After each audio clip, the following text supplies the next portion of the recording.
PP y PSOE han alcanzado un acuerdo en el Senado para impulsar la reforma de la financiación autonómica, un debate en el que por parte de los populares ha intervenido el senador ceutí Guillermo Martínez, quien ha señalado la importancia de la suficiencia financiera de todas las autonomías y no se ha olvidado de las singularidades de Ceuta y Melilla. La suficiencia para abordar las necesidades presupuestarias del conjunto de comunidades autónomas, evitando tener que recurrir al endeudamiento como fuente de financiación, como lamentablemente está ocurriendo en algunas de estas comunidades autónomas. En segundo lugar, la equidad consagrada en el artículo 139 de la Constitución española, que establece que todos los españoles tienen los mismos derechos y obligaciones independientemente del lugar donde residan. Y eso implica el reconocimiento, entre otros, del hecho insular y, por supuesto, también de las especiales necesidades de financiación de Ceuta y Melilla. El Partido Socialista se reitera en su petición de derogar la reforma laboral tras realizar un balance de resultados y consecuencias desde su aplicación hace 6 años. Un balance que, a juicio del PSOE, se resume en recortes salariales para aumentar los beneficios de las empresas. El objetivo era claro: reducir los salarios para, según decían, aumentar la competitividad y generar más trabajo, y facilitar también el despido, así como abaratar su coste. Hoy, los datos transcurridos estos 6 años confirman que, sobre todo, lo que se ha producido ha sido un trasvase de rentas, reduciéndose lo que son las retribuciones de los asalariados para aumentar precisamente el excedente empresarial.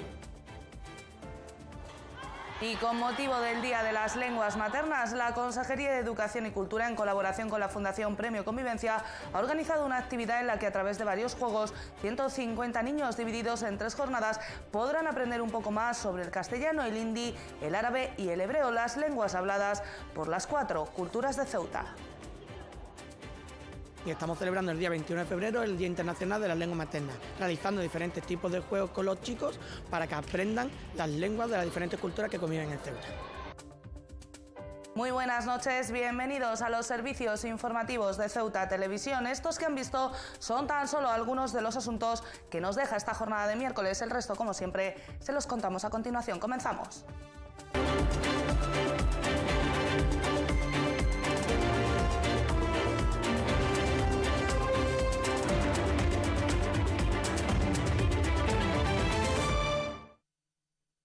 Se lo contábamos en nuestra portada. PP y PSOE han alcanzado este miércoles en el Senado un acuerdo relativo al impulso de la reforma de la financiación autonómica. Un debate en el que el encargado de defender la postura de los populares ha sido el senador ceutí Guillermo Martínez. Martínez ha destacado la negociación que ha permitido acercar posturas entre los 2 grupos mayoritarios y ha aprovechado su discurso para volver a destacar las singularidades de Ceuta y Melilla.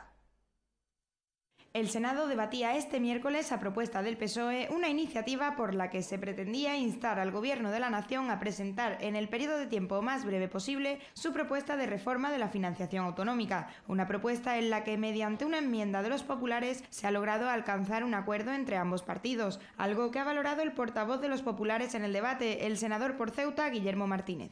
Quiero empezar agradeciendo la predisposición del Grupo Socialista a que llegáramos a un acuerdo transaccional para poner en valor o para intentar impulsar una cuestión que yo creo que es una demanda bastante extendida en el conjunto de la ciudadanía y que sin duda comparten una amplia mayoría de los miembros de esta Cámara, que es la necesidad de impulsar la reforma del sistema de financiación autonómica. Martínez ha destacado la negociación que se ha producido entre las 2 formaciones mayoritarias para llegar a un entendimiento y ha señalado que existe urgencia por todas las partes, desde los partidos políticos a los gobiernos autonómicos, destacando además algunos de los puntos en los que pretende incidir esta reforma de la financiación autonómica, como la suficiencia presupuestaria o la equidad, y sin olvidar las singularidades de Ceuta y Melilla. La suficiencia para abordar las necesidades presupuestarias del conjunto de comunidades autónomas, evitando tener que recurrir al endeudamiento como fuente de financiación, como lamentablemente está ocurriendo en algunas de estas comunidades autónomas. En segundo lugar, la equidad consagrada en el artículo 139 de la Constitución española, que establece que todos los españoles tienen los mismos derechos y obligaciones independientemente del lugar donde residan. Y eso implica el reconocimiento, entre otros, del hecho insular y, por supuesto, también de las especiales necesidades de financiación de Ceuta y Melilla. El senador por Ceuta ha insistido en que el nuevo sistema debe garantizar la prestación de los servicios básicos, como educación, sanidad o política social, en términos equivalentes para todos los ciudadanos del Estado. Este sistema debe garantizar, y yo creo que coincidimos todos los miembros de esta Cámara, en garantizar la efectiva prestación de los servicios públicos esenciales, los relacionados con la sanidad, la educación y los servicios sociales, en términos equivalentes para todos los ciudadanos españoles, como decíamos, independientemente de dónde vivan e independientemente de las circunstancias económicas y de la evolución del ciclo económico. Fuera ya del debate, Martínez ha explicado que el objetivo de los populares ceutíes es lograr que se conviertan en ley algunas de las transferencias que recibe la ciudad de forma coyuntural, de tal modo que estén garantizadas sin depender de las diferentes situaciones políticas y económicas que se puedan dar. Y el PSOE ha hecho balance de los 6 años de la reforma laboral, analizando sus efectos y consecuencias. Ha aumentado la temporalidad de la jornada laboral, produciendo un trasvase de los salarios a los márgenes de beneficios salariales. Los socialistas también han alertado sobre la precarización del poder negociador y el aumento de trabajadores pobres. El Partido Socialista considera absolutamente necesaria la derogación de la reforma laboral, habida cuenta del balance de resultados y consecuencias de los 6 años desde su implantación mediante decreto ley sin consenso o debate en el Congreso. El objetivo era claro: reducir los salarios para, según decían, aumentar la competitividad y generar más trabajo, y facilitar también el despido, así como abaratar su coste.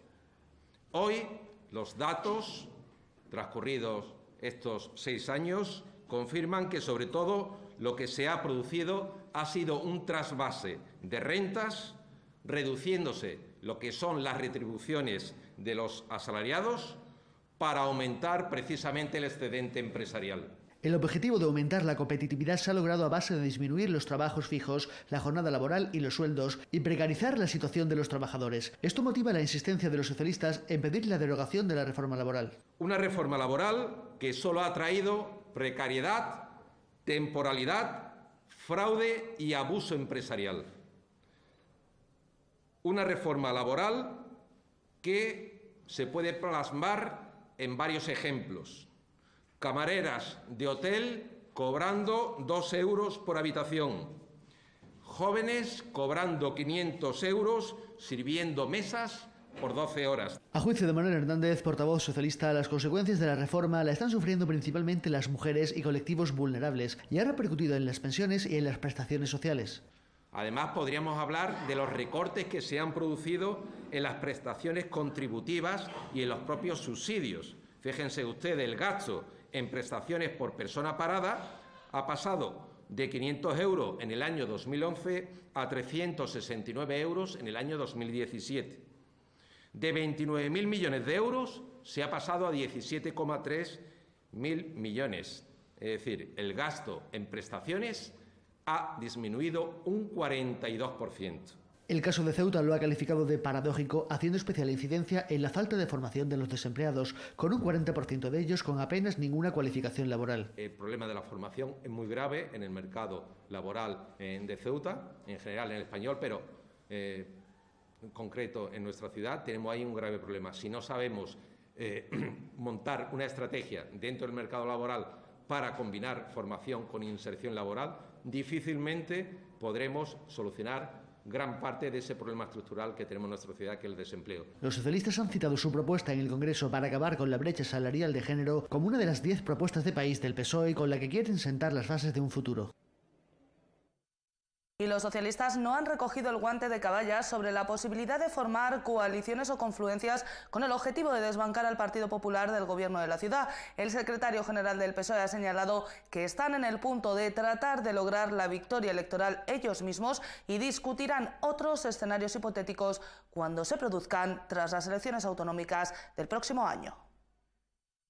Ahora mismo hablar de coaliciones me parece que es demasiado prematuro y nosotros no estamos de luego en esa tesitura. Es decir, nosotros no hemos tenido acercamiento absolutamente con ningún partido político para hablar de estos planteamientos y además no ha lugar. Y de acuerdo con el nuevo reglamento federal, el nuevo reglamento del Partido Socialista, pues todos estos tipos de acuerdos pues habría que trasladarlo previamente a una consulta a la militancia.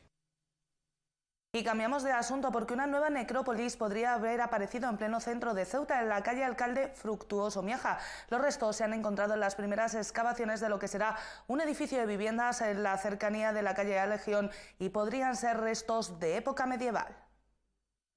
Las primeras excavaciones para una obra promovida por la empresa africana de construcciones y contratas en la calle Fructuoso Miaja han sacado a la luz unos restos arqueológicos cuyo valor está aún por determinar. Se trata, según ha podido saber Ceuta Televisión, de unos enterramientos medievales, una pequeña necrópolis musulmana. Es una zona muy proclive a la aparición de restos arqueológicos, prácticamente a mitad de camino entre Huerta y Rufino, donde se conserva un barrio de la época en el interior de la Biblioteca Pública del Estado Adolfo Suárez y de los baños árabes usados con carácter público por al menos dos barrios musulmanes de la época medieval. También en las cercanías del antiguo Pasaje Fernández, bajo el que se encontraron restos de enterramientos islámicos. Hay que tener en cuenta que esta parte, conocida como la del Istmo, ha sido históricamente la más habitada de la ciudad. No en vano, el área del campo exterior prácticamente fue desértica hasta finales del siglo XIX.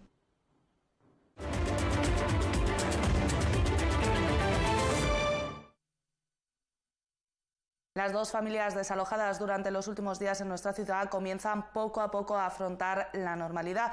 El matrimonio desahuciado en el Alto de las Heras es acogido momentáneamente por un familiar, mientras que la familia cuya casa fue demolida en Benzú se encuentra en un piso tutelado por la ciudad autónoma. Las dos nuevas familias desalojadas en 72 horas en nuestra ciudad empiezan poco a poco a habituarse a su nueva vida.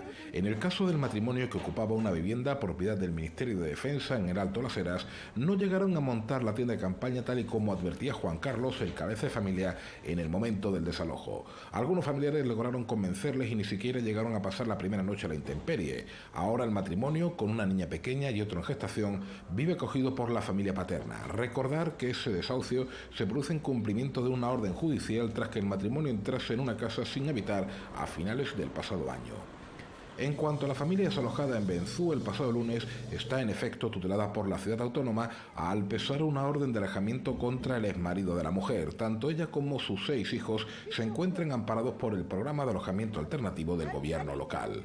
Para este año se ha destinado por parte de la Consejería de Sanidad, Servicios Sociales, Menores e Igualdad 1,3 millones de euros a ese programa que actualmente acoge a 1.636 beneficiarios y 450 familias. Desde la ciudad autónoma se informa que de 2014 se han destinado unos 5,8 millones a ayudar a pagar el alquiler, cantidad de la que se benefician al año una media de 600 familias. Desde el gobierno local se especifica que ni una sola de las 20 unidades familiares afectadas por desahucios en Ceuta en ese periodo se ha quedado en la calle disponiendo de un alojamiento alternativo a todos y cada uno de los casos afectados. La mayoría de los casos de desahucio fueron derivados al programa de alojamiento de urgencia hasta regularizar su situación para incorporarlos al programa de ayudas al alquiler. Las ayudas son como máximo de 400 euros mensuales, que en algunos casos cubre el importe parcial o total del alquiler sin que se puedan presentar contratos de alquiler por encima de los 700 euros. Las unidades familiares van entrando y saliendo del programa en función de la evolución de sus circunstancias personales, aclara la ciudad.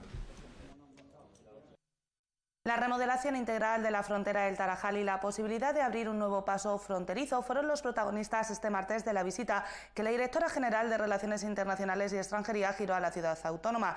Una visita en la que tuvo la ocasión de conocer en primera persona la situación fronteriza de la mano de la delegación del Gobierno. La directora general de Relaciones Internacionales y Extranjería, Elena Garzón Otamendi, dependiente del Ministerio del Interior, visitaba Ceuta este martes en el marco de un viaje en el que pretendía conocer en primera persona la situación de la infraestructura fronteriza ceutí. Garzón tuvo la oportunidad de visitar la frontera de la mano de la delegación de gobierno, con el objetivo de seguir trabajando en la elaboración del proyecto de remodelación integral de esta infraestructura que se pretende presentar este año y comenzar a ejecutar en 2019. Pero no solo eso, la directora general de Relaciones Internacionales y Extranjería también ha recabado la información necesaria para analizar la posibilidad de apertura de un nuevo paso fronterizo, una medida que se encuentra entre las reivindicaciones tanto de agentes sociales como de algunos de los partidos de la oposición de la Asamblea en Ceuta. Esta visita, que se ha realizado sin agenda pública, se enmarca dentro de los trabajos que desde la Administración Central se están desarrollando en los últimos meses en la búsqueda de soluciones a la situación de la frontera y que se están conjugando, tal y como han señalado fuentes bien informadas a Ceuta Televisión, con contactos diplomáticos al más alto nivel. Y cambiamos de asunto porque el plazo para entregar los reconocimientos médicos de los aspirantes a una de las 15 plazas de la policía local comienza este jueves, extendiéndose un mes en el tiempo. Se trata de la primera prueba antes del ejercicio psicotécnico que tendrán que sortear los opositores. Desde este jueves y hasta el próximo 23 de marzo está abierto el plazo para que los aspirantes a una de las 15 plazas nuevas de la policía local presenten los reconocimientos médicos. Los opositores tendrán que hacer entrega de los resultados de analíticas generales, de orina y sangre, así como test de agudeza visual y electrocardiograma. El detalle de los requisitos para sortear la primera prueba de las oposiciones está expuesto en el tablón de anuncios del Palacio Autonómico, ubicado en la entrada del consistorio ceutí. Los aspirantes deberán remitir las pruebas a los 2 asesores médicos del tribunal opositor nombrados por el gobierno de la ciudad, Manuel Montiel y Francisco Buzón. Una vez expirado el plazo, los asesores citarán individualmente a cada uno de los opositores, abriendo delante de ellos los sobres con los resultados. En ningún caso el resto de miembros del tribunal tendrá acceso al resultado de los análisis, simplemente sabrán si cada uno de los opositores es apto o no, salvaguardándose así el secreto en torno a los datos médicos. Quienes logren superar esta primera fase deberán afrontar a continuación el ejercicio psicotécnico. Esto no tiene fecha aún, pero según fuentes consultadas por Ceuta Televisión podría realizarse en la segunda quincena de mayo.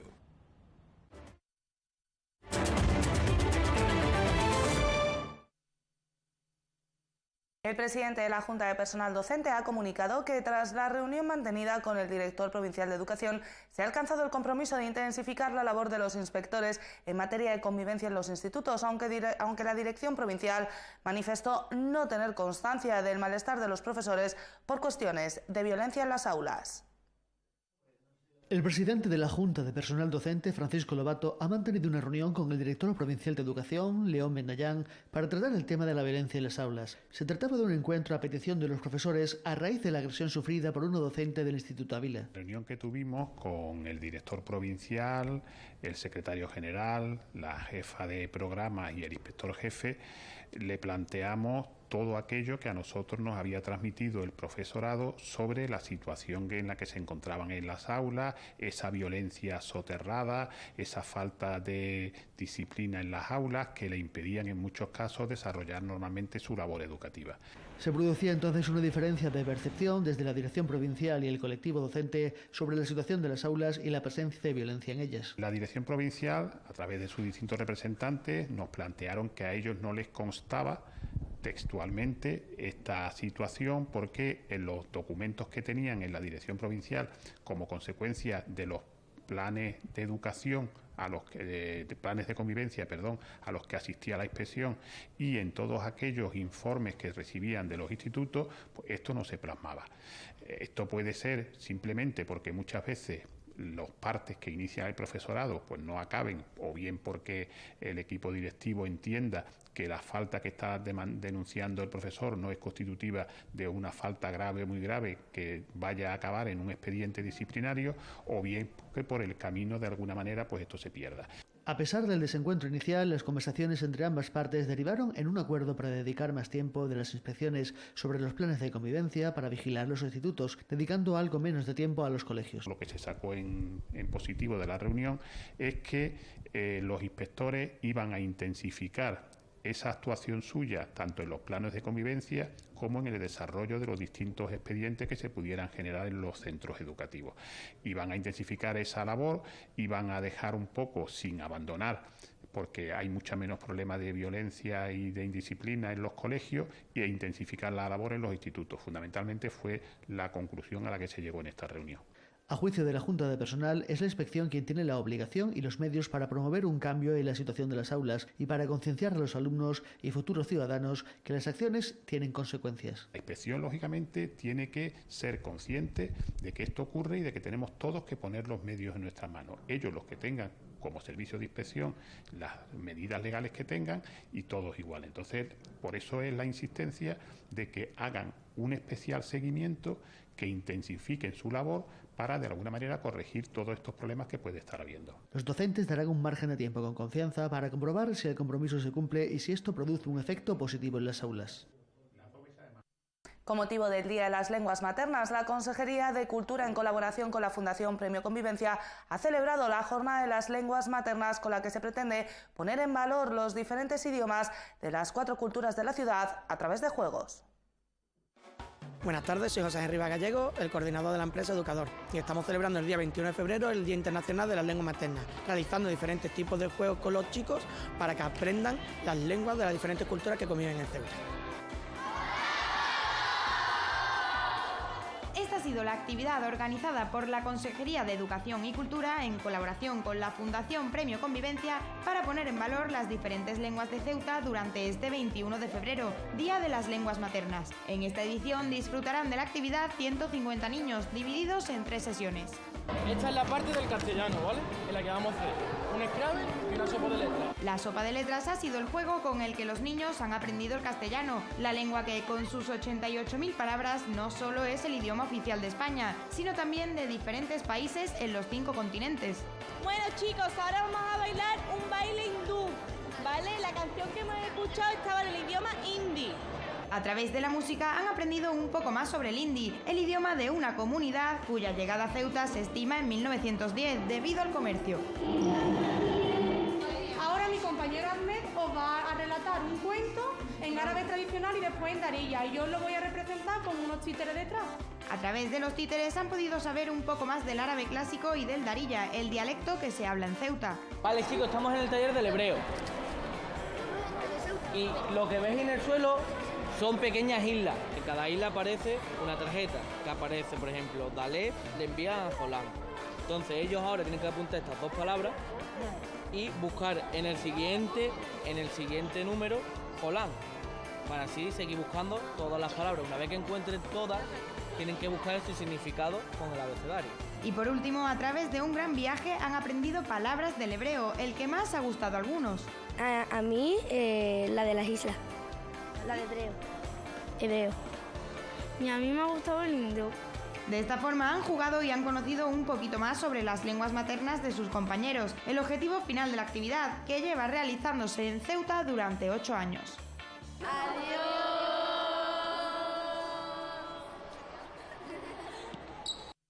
Y miembros de Tuixén Ceuta, con Javier Piñero a la cabeza, se han lanzado una campaña para recoger fondos para Rafael Lugo. El joven sevillano que padece distrofia muscular de Tuixén se ha propuesto el reto de correr la maratón de 2019 de la ciudad andaluza, para lo que necesita una silla adaptada de 1.000 euros. La solidaridad de los ceutíes ya ha logrado reunir 900 euros y están tan solo a 2 patrocinadores y 200 de lograrlo. Un joven se plantea realizar un reto deportivo, participar en la Maratón de Sevilla 2019 sin que su enfermedad, la distrofia muscular de Tuixén, se lo impida. Su nombre, Rafael Lugo. Rafael Lugo Vizcaíno es un chaval de Sevilla, un chaval que están cursando ahora mismo, creo que acaba la carrera de periodismo, así que ya hay que tener, ¿no? Y padece la enfermedad de Duchenne, ¿no? Una enfermedad degenerativa, como te he comentado, que ataca los músculos por la falta de una proteína llamada distrofina. Javier Piñeiro conoció a Rafa realizando el reto deportivo para recaudar fondos para la investigación sobre esta enfermedad, denominado Proyecto Ellos. Y tuvimos la oportunidad de los 11 componentes que llegamos hasta Santiago de Compostela de conocer a Rafa, ¿no? Y cuando volvimos de ese proyecto, de ese reto, de las 11 etapas que tuvimos antes de llegar a Santiago de Compostela, pues me dejó muy tocado el chaval, ¿no? Tocado en el aspecto de que algo hay que hacer por este chaval, ¿no? Que tiene esa enfermedad degenerativa que a poco se lo va comiendo. Para que Rafa pueda participar en el maratón necesita una silla que vale 1.100 euros. Gracias a 9 patrocinadores ya han logrado reunir 900 de esos euros. El principal objetivo de este reto era primero buscar la silla de ruedas adaptada a sus condiciones físicas, que no son las más óptimas, ¿no?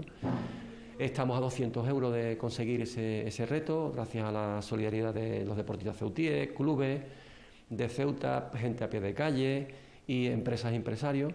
Este proyecto durará un año para preparar la participación de Rafa en la maratón en 2019. En abril o en mayo, que es cuando el tiempo en Sevilla realmente está más, hoy hace más calorcito, pues me desplazaré a Sevilla durante ese año de proyecto, pues 1 vez o 2 veces al mes, entrenando con él.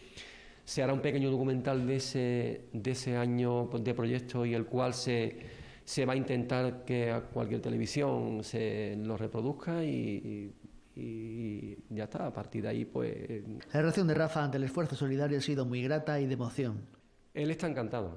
Los padres yo no los conozco, los conocí cuando fui a la Maratón de Sevilla hace un mes prácticamente, donde le hice una entrevista y allí conocí a los padres ya. A él lo conocí también más de primera mano, que le hice una pequeña entrevista a él que me contase su historia, su vida, y la verdad que a raíz de ahí pues la gente de Ceuta, en cuanto la foto este chaval la colgó en Facebook, que fue cuando yo lo entrevisté, empezaron a volcarse y no han parado. Un importante número de los patrocinadores acudirán también en febrero de 2019 a Sevilla para participar en la maratón, arropando a Rafa para que pueda cumplir con esta.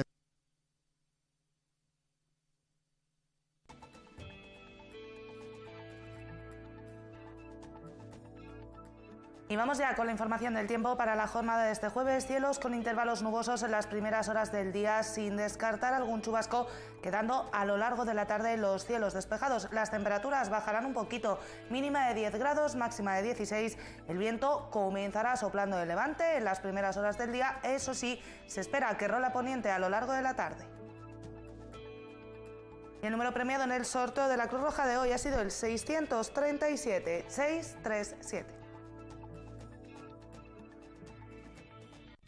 Nosotros nos vamos ya, no sin antes recordarles que pueden seguir toda la actualidad de la ciudad en nuestros perfiles en las redes sociales, Facebook y Twitter, y como no, aquí en www.ceutatv.com. Hasta mañana, adiós.